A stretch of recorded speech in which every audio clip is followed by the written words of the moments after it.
All right, William Hamilton asked me to come and talk to you about some issues regarding economics.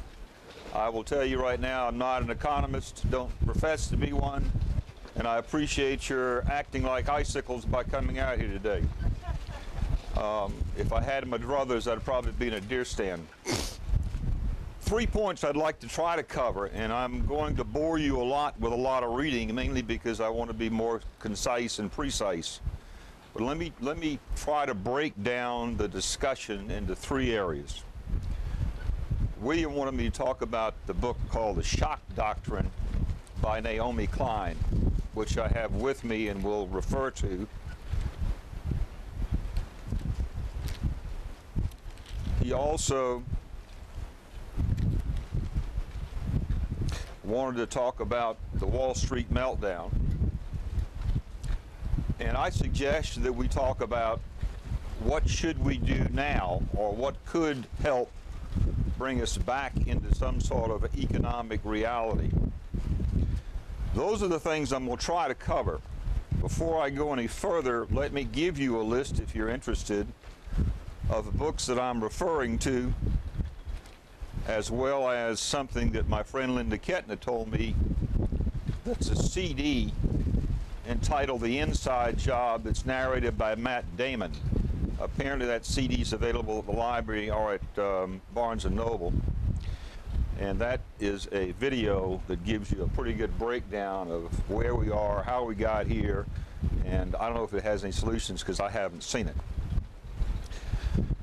Some of the books and articles that I will suggest to you: Class Warfare in America, which was actually written in 2000 by Charles M. Kelly. The Shock Doctrine, which was written in 2007 by Naomi Klein. Aftershock, written in 2010 by Robert Reich. The Age of Turbulence, written in 2007 by Alan Greenspan.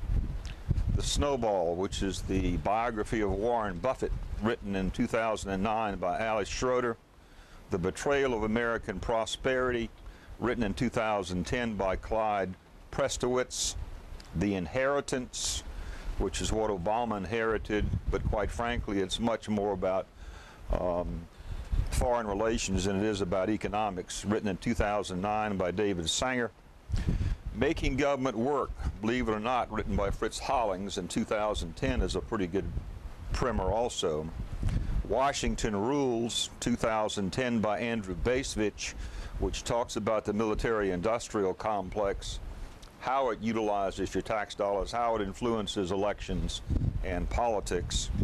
The Big Short, 2010 by Michael Lewis. Family of Secrets, 2011 by Russ Baker. This is the Bush family dynasty and how the interactions between the Bushes over time, the CIA, the Saudi family, and the oil conglomerates. And basically, it's an interesting, maybe even a conspiracy theory, but the bottom line is it gives you some background of how it could work if, in fact, it actually happened that way. I'll give you a couple of articles. I've got them. There's an article written in the Charlotte paper some time ago within the last 2 weeks by Kelly, Companies That Outsource Not Hurting Just Skilled Workers.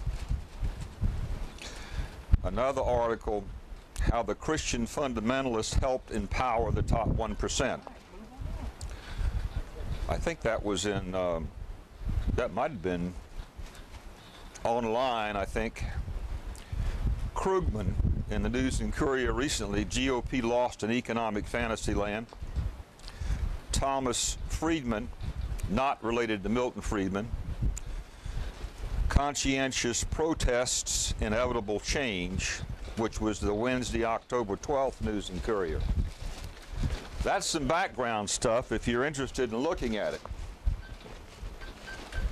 What I'd like to do at this point in time is go into some of what the Shock Doctrine stands for, and I will wind up reading a pretty good bit of it, and I apologize for doing so.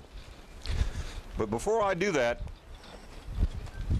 let me give you 2 things that I think are important, sort of as a background and a setup for where we are, what happened, and why we haven't done anything about it. I'm going to posit to you that this country is very, very pathetic politically with regard to historical events and utilizing the history to predict and deal with present problems. For instance, the Great Depression. We had Black Monday on October the 19th, 1987, when the market dropped by 20% in one day. The savings and loan bubble burst, and the Resolution Trust to address bad mortgages, which occurred probably in the late 80s. The Enron, the conspiracy between Arthur Andersen and Enron to defraud investors with value interrelated partnerships. It was a bookkeeping thing in which they defrauded investors by keeping them jacked up about how great the stock was, energy stock. Our present problem is blatantly obvious, and I'll talk about that later. Some of you may remember Ivan Boesky, insider trader. Some of you may remember Michael Milliken, the junk bond king. More recently, you may recall a fellow by the name of Bernie Madoff, pyramid king. And we have our own local pyramid king, Al Parrish, just recently. So those are some things you may want to think about as far as the inability of our leaders and our other folks to pay attention to historical precedent and not utilize history to prevent present problems. Let me posit to you a theory that deals with an economic circle. And when you think about it, this is capitalism. You have people that make goods, whether it's a house or whether it's a toothbrush, they're making goods. In order to make those goods, they have to hire people. They pay those people wages. Those people buy the products. The circle's complete. If nobody's buying the products in our consumer society, then nobody's making anything.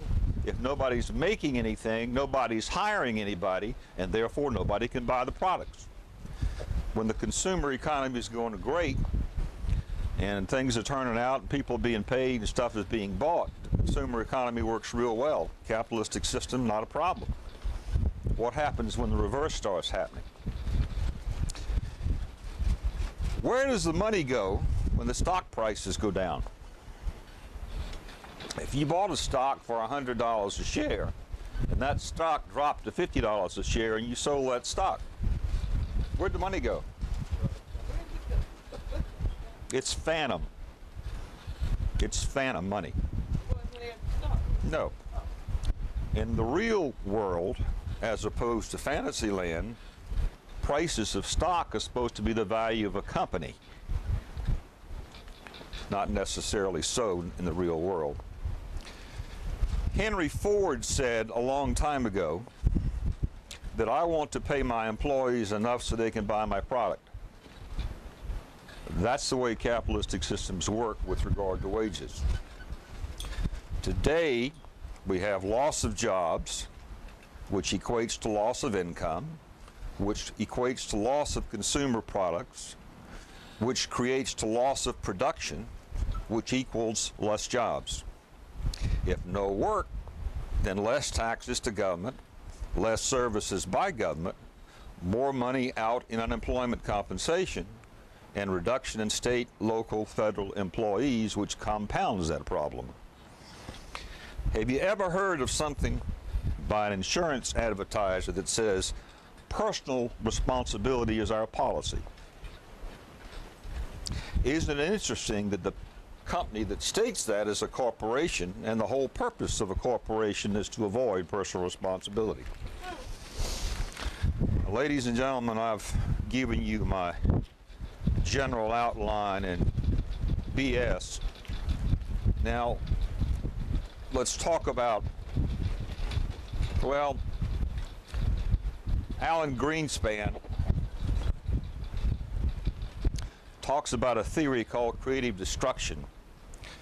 That theory is that a market economy, while necessary, revitalizes itself from within by scrapping old and failing businesses and then reallocating resources to newer, more productive ones. And that was actually a theory by a fellow by the name of, an economist by the name of J. Schumpeter in 1942. As usual, in academic theories, especially economic academic theories, sometimes they work and sometimes they don't in the real world. And remember always that academic theories are basically explanations of real world at that time. They are not necessarily applicable forever and ever. They change. Remember some cute things in the old days. How about Reagan's trickle-down theory? How about voodoo economics? Even Greenspan said that Reagan increased the national debt by $2 trillion, and he did. All right, I've talked a little bit. Unfortunately, now you get to listen to me read. Let me read the short stuff first, which might be beneficial to you.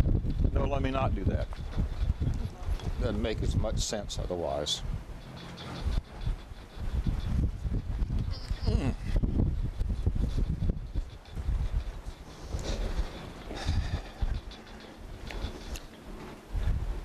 In the shock doctrine, if you read nothing more than the introduction, you will get pretty much the theory.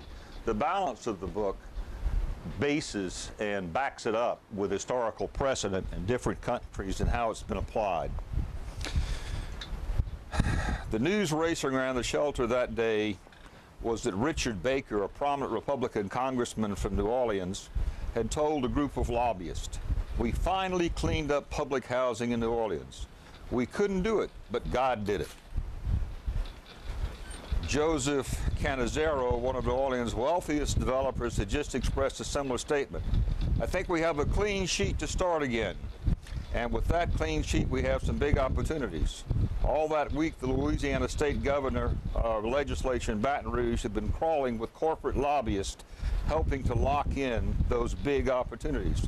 Lower taxes, fewer regulation, cheaper workers, smaller, safer city, which in practice meant plans to level the public housing project and replace them with condos.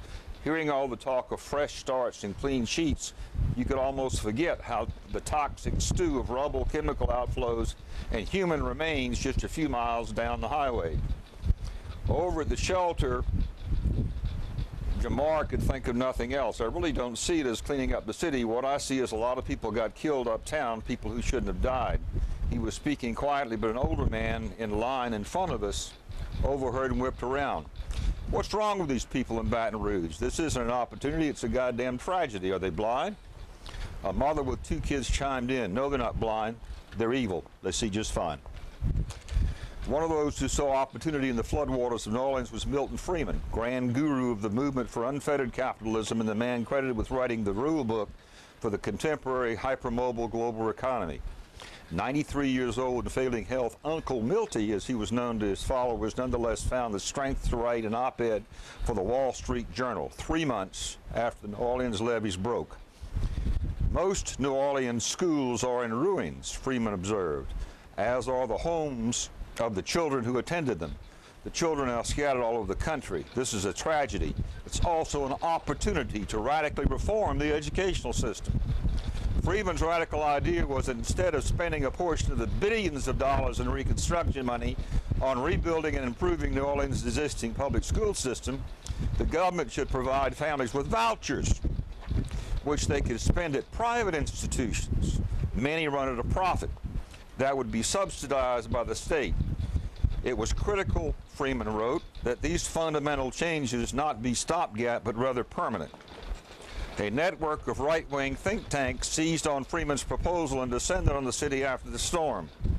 The administration of George Bush backed up their plans with tens of millions of dollars to convert New Orleans schools to charter schools, publicly funded institutions run by private entities according to their rules. Charter schools are deeply polarized in the United States and nowhere more so than New Orleans. where they are seen by many African-American parents as a way of reversing gains of the civil rights movements, which guaranteed all children the same standard of education. For Freeman, however, the entire concept of the state-run school system reeked of socialism. In his view, the state's sole functions were to protect our freedoms both from enemies outside our gates and from fellow citizens, to preserve law and order, to enforce private contracts, to foster competitive markets. In other words, to supply the police and the soldiers. Anything else, including providing free education, was an unfair interference with the market system. In sharp contrast to the glacial pace with which the levees were repaired and the electricity grid was brought back online, the auctioning off of New Orleans' school system took place with military speed and precision. Within 19 months, most of the city's poor residents still in exile, New Orleans' public school system had been almost completely replaced by privately run charter schools.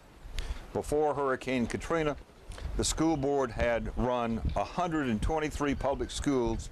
Now it ran 4. Before that storm, there had been 7 charter schools in the city. Now there were 31. New Orleans teachers used to be represented by a strong union. Now the union's contract had been shredded, and its 4,700 members had all been fired. Some of the younger teachers were rehired by the charters at reduced salaries. Most were not. New Orleans was now, according to the New York Times, the nation's preeminent laboratory for the widespread use of charter schools, while the American Enterprise Institute, a Freemanite think tank, enthused that Katrina accomplished in a day what Louisiana school reformers couldn't do in years of trying. Public school teachers, meanwhile, watched money allocated for the victims of floods being diverted to erase the public system and replace it with a private one. We're calling Friedman's plan an educational land grab. I call these orchestrated raids on public sphere in the wake of catastrophic events, combined with the treatment of disaster as exciting marketing opportunities, disaster capitalism. For more than 3 decades, Freeman and his friends had been perfecting this very strategy, waiting for a major crisis, then selling off the pieces of the state to private players while citizens were reeling from shock, then quickly making the reforms permanent. In his most influential essays, Freeman articulated contemporary capitalism's core tactical nostrum. What I've come to understand is the shock doctrine. He observed that only a crisis, actual or perceived, produces real change. When that crisis occurs, the actions that are taken depends on the ideas that are on the ground. That, I believe, is our basic function, to develop alternatives to existing policies, to keep them alive and available, and politically impossible becomes politically inevitable. Some people stockpile canned goods and water and prepared for national disasters. Freemanites stockpile free market ideas. And once a crisis is struck, the University of Chicago professor was convinced it was critical to act swiftly to impose rapid, irreversible change before the crisis-racked society slipped back into the tyranny of status quo. He estimated that a new administration has some 6 to 9 months in which to achieve major change. If it does not seize the opportunity to act decisively during that period, it will not have another such opportunity. A variation on Machiavelli's advice that injuries should be inflicted all at once. This proved to be Freeman's most lasting strategic legacy. In Iraq, first came the war designed, according to the authors of Shock and Awe military doctrine, to control the adversary's will, perception, understanding, and literally make an adversary impotent to act. Next came the radical economic shock therapy, imposed by the country while the country was still in flames, by U.S. envoy Bremer. Mass privatization, complete free trade, 15% flat tax, dramatically downsized government. Iraq's interim trade minister said at the time his countrymen were sick and tired of being subjects of experiments. There have been enough shocks to the system. We don't need this shock therapy in the economy. When the Iraqis resisted, they were rounded up, taken to jails where bodies and minds were met with more shocks once these ones distinctively less metaphorical. The reader started researching free markets' dependence on the power of shock in 2003, during the early days of the occupation of Iraq. After reporting from Baghdad on Washington's failed attempts to follow shock and awe with shock therapy, she traveled to Sri Lanka and observed the devastating 2004 tsunami and witnessed another version of the same maneuver. Foreign investors and international lenders had teamed up to use the atmosphere of panic to hand the entire beautiful coastline over to entrepreneurs who quickly built large resorts, blocking hundreds of thousands of fishing people from rebuilding their villages near the water. In a cruel twist of fate, nature has presented Sri Lanka with a unique opportunity. And out of the great tragedy will come world-class tourism destination, the Sri Lankan government said. By the time Hurricane Katrina hit New Orleans and the nexus of Republican politicians, think tanks, land developers started talking about clean sheets and exciting opportunities, it was clear that this was now the preferred method of advancing corporate goals, using moments of collected trauma to engage in radical social and economic engineering. Mike Battles put it best. For us, the fear and disorder offered real promise.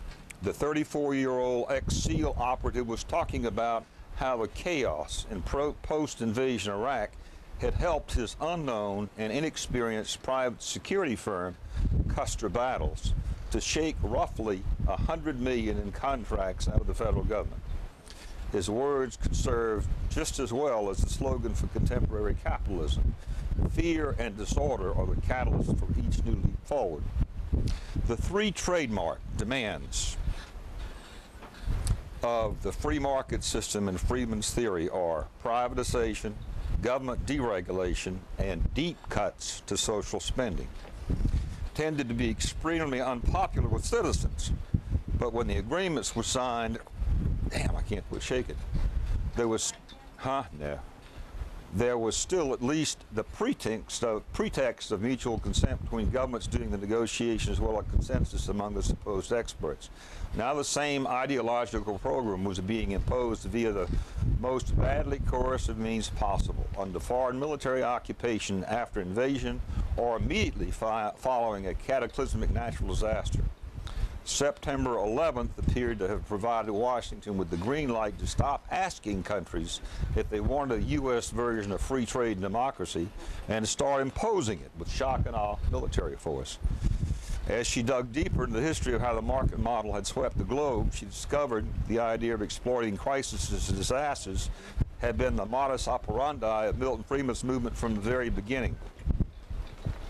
Seen through the lens of this doctrine, the past 35 years look very different. Some of the most infamous human rights violations of the era, which have tended to be viewed as sadistic acts carried out by anti-democratic regimes, were in fact either committed with the deliberate intent of terrorizing the public or actively harnessed to prepare the ground for induction of radical free market reforms. In Argentina in the 70s, in Chile in the 70s, in China in '89 after the shock of Tiananmen Square, the Falklands War in '82, NATO attack on Belgrade 1999. The traumatic episodes that have served as softening up purpose have not always been overtly violent. In Latin America and Africa in the 80s, it was the debt crisis that forced countries to privatize or die, as one former International Monetary Fund official put it. Coming unraveled by hyperinflation and too indebted to say no to demands that came bundled with foreign loans, governments accepted shock treatment on the promise that it would save them from deeper disaster. In Asia, the financial crisis of '97-98, almost devastating as the Great Depression, that humbled the so-called Asian tigers, cracking open markets to what the New York Times described as the world's biggest going out of business sale.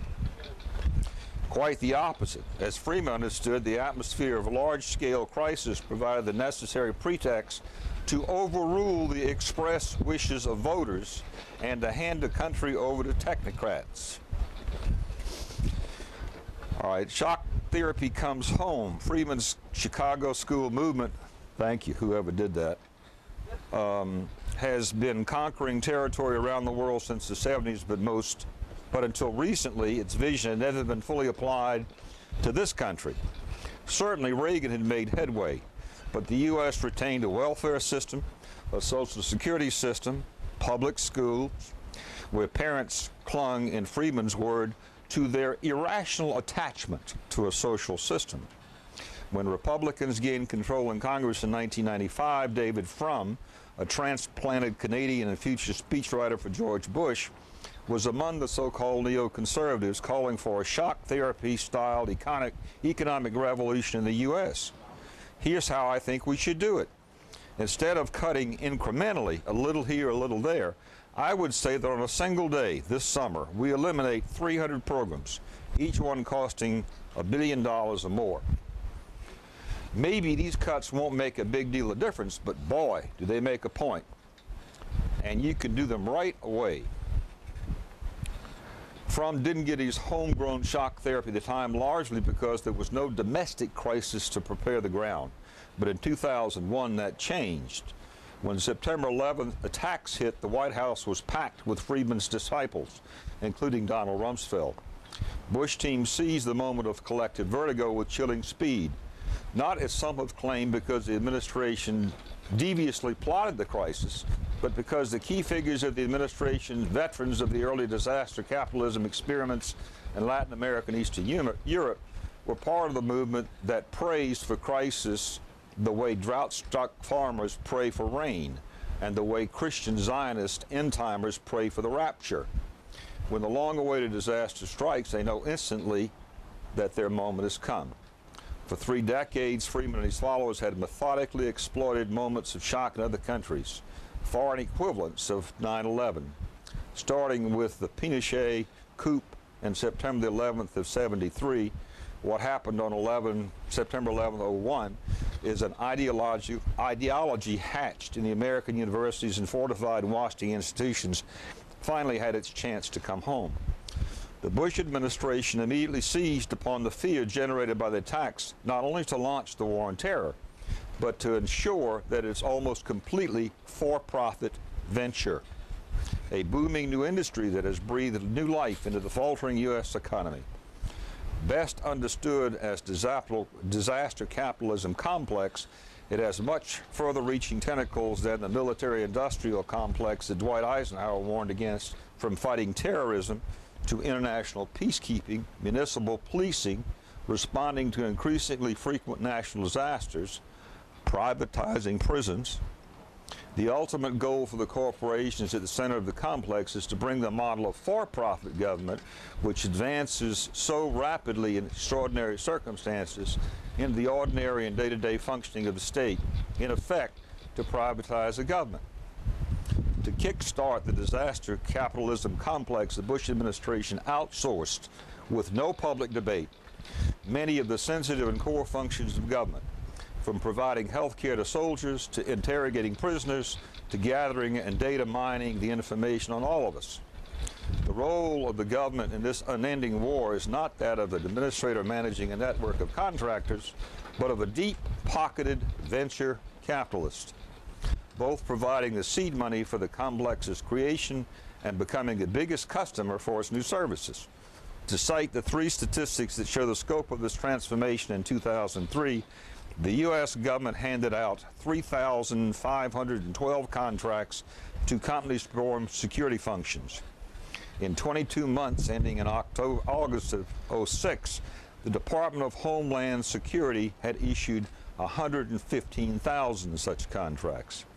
The global Homeland Security industry, economically insignificant before 2001, is now a $200 billion sector. In 2006, the U.S. government spending on Homeland Security averaged $545 per household. And that's just the home front war on terror. The real money is in fighting war abroad. But beyond the weapons contractors who've seen their profits soar thanks to the war in Iraq, maintaining U.S. military is now one of the fastest growing service economies in the world. No two countries that both have a McDonald's has ever fought a war against each other, boldly declared the New York Times columnist Thomas Friedman in December of '96. Not only was he proven wrong 2 years later, but thanks to the model for profit warfare, the U.S. Army goes to war with Burger King and Pizza Hut in tow, contracting them to run franchises for soldiers on military bases from Iraq to the mini-city of Guantanamo Bay. Then there's the humanitarian of relief and reconstruction. Pioneered in Iraq, for-profit relief and reconstruction has already become a new global paradigm, regardless of whether the original destruction occurred from a preemptive war, such as Israel's 2006 attack on Lebanon, or a hurricane. With resource scarcity and climate change providing steadily increasing flows of new disasters, responding to emergencies is simply too hot an emerging market to be left to the nonprofits. Why should UNICEF rebuild schools when it can be done by Bechtel, one of the largest engineering firms in the U.S.? Why put displaced people from Mississippi in subsidized empty apartments when they can be housed on Carnival cruise ships? Why deploy UN peacekeepers to Darfur when private security companies like Blackwater are looking for new clients? And that is the post-September 11 difference. Before, wars and disasters provided opportunities for a narrow sector of the economy, the makers of fighter jets or the constructions that build bombed-out bridges. The primary economic role of war, however, was as a means to open new markets that had been sealed off and to generate post-war peacetime booms. Now wars and disaster responses are so fully privatized that they themselves are the new market. There's no need to wait until after the war for the boom. The medium is the message. Ladies and gentlemen, I think you get the general idea of what shock doctrine is all about. More acute term for the system that erases the boundaries between big government and big business is not liberal, conservative, or capitalistic, but it's corporatistic. Its main characteristics are huge transfers of public wealth to private hands, often accompanied by exploiting debt at ever-widening chasm between the dazzling rich and the dispossessed poor, and aggressive nationalism that justifies bottomless spending on security. For those inside the bubble of extreme wealth created by such an arrangement, there can be no more profitable way to organize a society.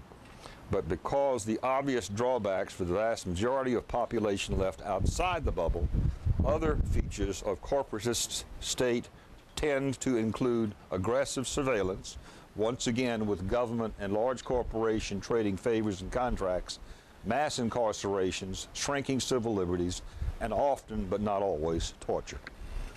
Ladies and gentlemen, that's generally the shock doctrine. Corporations, global, international, and local, taking advantage of crises to do, or undo, I should say, what was done post-Roosevelt and the crash of 29 to create a combination of democratic, capitalistic society that has both rules and regulations to moderate it and some social functions like education, etc., to support it. And capitalists in the Milton Friedman theory, the venture capitalists, the free market system crowd have been trying to undo those for years.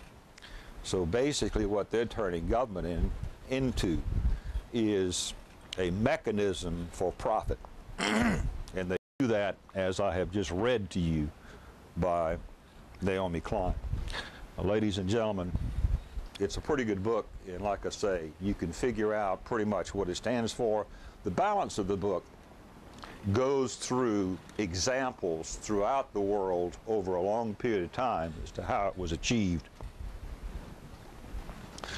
Now I think perhaps it'd be a good time to read you a couple of articles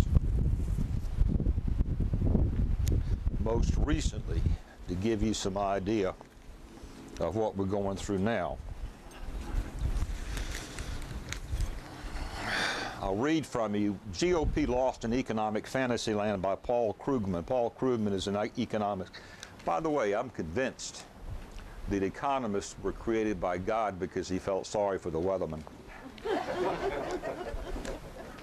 Reading the transcript of Tuesday's Republican debate on the economy is for anyone who actually been following economic events these past few years like falling down a rabbit hole. Suddenly you find yourself in a fantasy world where nothing looks or behaves the way it does in real life.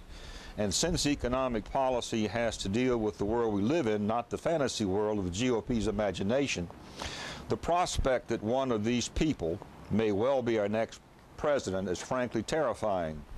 In the real world, recent events were devastating refutation of the free market orthodoxy that has ruled American politics the last 3 decades, since Reagan. Above all, the long crusade against financial regulation, the successful effort to unravel the prudential rules established after the Great Depression on the grounds they were unnecessary, ended up demonstrating at immense cost to the nation those rules were necessary after all. But down the rabbit hole, none of that happened. We didn't find ourselves in a crisis because of runaway private lenders like Countrywide Financial. We didn't find ourselves in a crisis because Wall Street pretended that slicing, dicing, and rearranging bad loans could somehow create AAA assets with the handy-dandy payment of the bond rating agencies. We didn't find ourselves in a crisis because shadow banks like Lehman Brothers exploited gaps in the financial regulation to create bank-type threats to the financial system without being subject to bank-type limits on risk-taking. No, the universe of the Republican Party, we found ourselves in a crisis because Representative Barney Frank forced helpless bankers to lend money to the undeserving poor. Okay, I'm exaggerating a bit, but not much. Mr. Frank's name did come up repeatedly as a villain in the crisis, and not just in the context of the Dodd-Frank financial reform bill, which Republicans want to repeal. You have to marvel at his alleged influence given the fact he's a Democrat and the vast bulk of bad loans now afflicting our economy were made by George W. Bush was president, and the Republicans control the House in an iron grip. He's their preferred villain all the same. Demonizing of Mr. Frank aside, it's now obvious orthodoxy on the Republican side that government caused the whole problem. So what you need to know is that this orthodoxy has hardened even as the supposed evidence for government as a major villain in the crisis has been discredited. The fact is that government rules didn't force banks to make bad loan decisions. That government-sponsored lenders, while they behaved badly in many ways, accounted for few of the truly high-risk loans that fuel the housing bubble. But that's history. What do the Republicans want to do now? In particular, what they want to do about unemployment. Well, they want to fire Ben Bernanke, the chairman of the federal board, not for doing too little, which is a case one can make, but for doing too much. So they're obviously not proposing any job creation via monetary policy. Incidentally, during Tuesday's debate, Mitt Romney named Harvard's N. Gregory Mankiff as one of his advisors. How many Republicans know that Mr. Mankiff at least used to advocate, correctly in my view, deliberate inflation by the Fed to solve our economic woes? So no monetary relief, what else?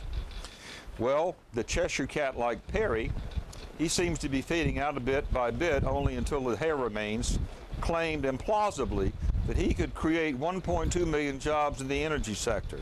Mr. Romney, meanwhile, called for permanent tax cuts. Basically, let's replay the Bush years. And Mr. Kaine, oh, never mind. By the way, has anyone else noticed the disappearance of budget deficits is a major concern for Republicans once they start talking about tax cuts for corporations and the wealthy? It's all pretty funny. But it's also, as I said, terrifying. The Great Recession should have been a huge wake-up call. Nothing like this was supposed to be possible in the modern world. Everyone, and I mean everyone, should be engaged in serious soul-searching, asking how much of what he or she thought was true actually isn't. But the GOP has responded to a crisis by not rethinking its dogma, but by adopting an even cruder version of the same dogma, becoming a caricature of itself. During the debate, the host played a clip of Ronald Reagan calling for increased revenue. Today, no politician hoping to get anywhere in Reagan's party would dare say such a thing. It's a terrible thing when an individual loses his or her grip on reality. But it's much worse when the same thing happens to the whole political party, one that already has the power to block anything the president proposes, and which may soon control the whole government. See what they think about that. That's what I'm down here for.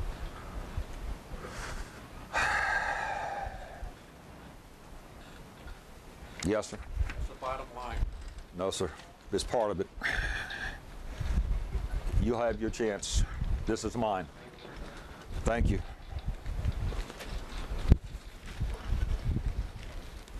Let me. Y'all will be wrapping up this discussion in about 2 minutes. Okay.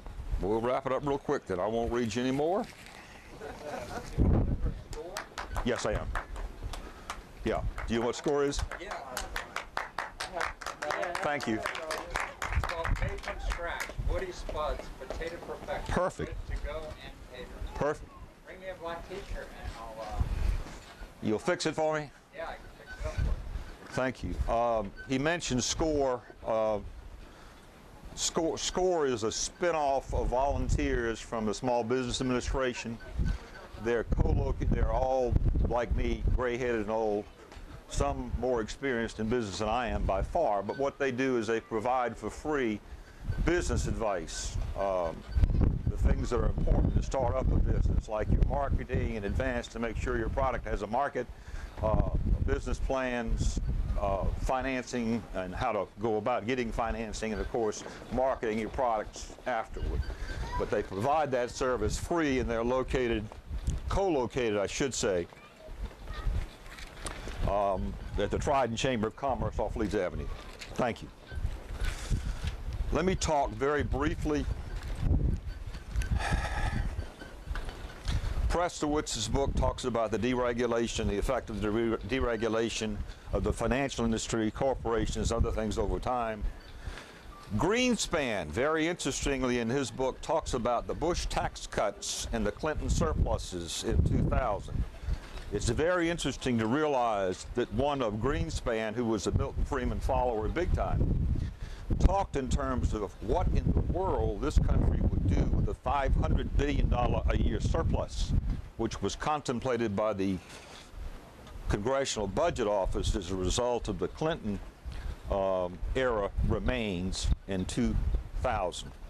And Greenspan was asked by the Bush administration what he thought about the Bush tax cuts in 2001, and said that if we do any tax cutting, we should not do all of it, because if we do it all, then in essence we won't be able to address things like Medicare, Social Security, and the deficit. That's a couple things. Let's talk about what we can do. Let's talk about theory. Let's talk about trying to establish a philosophical program / basis, at least for part of what y'all are trying to do. How about tax reform? No depletion or depreciation allowances for corporations, oil companies, et cetera, et cetera. How much money would that generate? No business deduction for any sort of lobbying. No capital gains tax treatment of hedge funds or real estate trusts. If you're an employee, you pay taxes as an employee. You don't get to treat your income as capital gains. Frankly, reinstate all rules and regulations instituted post-30 crash. Banks must be banks only, not insurance companies and stockbrokers. Remove or substantially limit the ability to serve on multiple banks' boards of corporations. Think about it.